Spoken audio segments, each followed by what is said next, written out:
చెప్పండి. నా పేరు శ్రీవిద్య అండి. నేను మెప్మా దాంట్లో గ్రూప్ మెంబర్గా ఉన్నాను. సో మా ఆర్పి విమల. సో నేను లాస్ట్ మంత్ అలా వచ్చి చెప్పారు, ఇలా యాప్ ఉంది ఇలా చేసుకోని. బట్ నేను ఫస్ట్ నాకు ఇవన్నీ నచ్చవు, ఇంట్లో వద్దంటున్నారని చెప్పాను. అయినా మరీ ఫోన్ చేసి మరీ చెప్పింది ఇలా చేసుకో అని.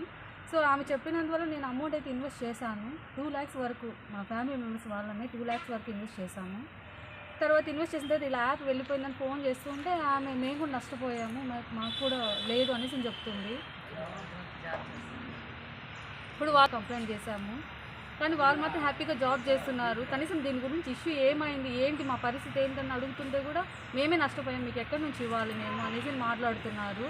ఇంత అమౌంట్ ఇన్వెస్ట్ చేశాము, చేయమని చెప్పిన వాళ్ళ దగ్గర చేయించారు కదా, ఇప్పుడు ఏం జరుగుతుంది అనేది కనీసం మాకు దీని గురించి న్యాయం అన్నది కావాలనేసి ఇంతవరకు వచ్చామండి.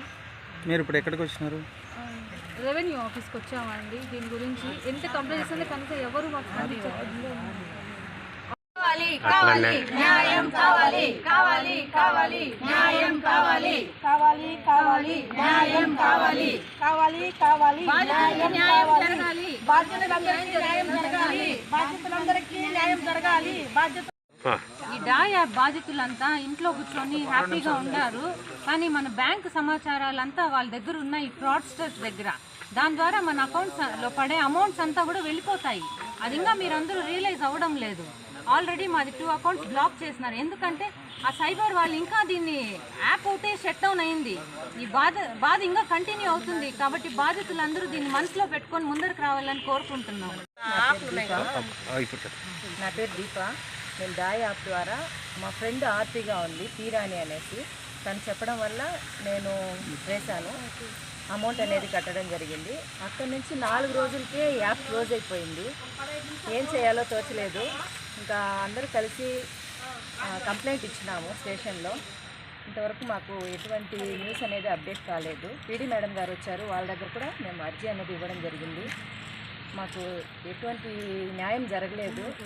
సో ఈరోజు వచ్చి రెవెన్యూ ఆర్డీఓ ఆఫీస్కి వచ్చి మేడం దగ్గర అర్జీ ఇచ్చాము.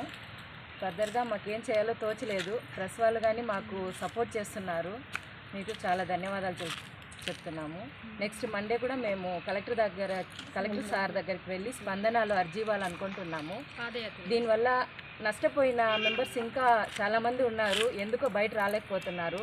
వాళ్ళు కూడా మాకు వచ్చి సపోర్ట్ చేయాలి, ప్లీజ్ రిక్వెస్ట్ చేస్తున్నాము. మా అమౌంట్ అనేది మాకు ఏ విధంగా మాకు అందుతుందో మాకు తెలియడం లేదు, మాకు మీ సహకారం కూడా కావాలి. Thank you.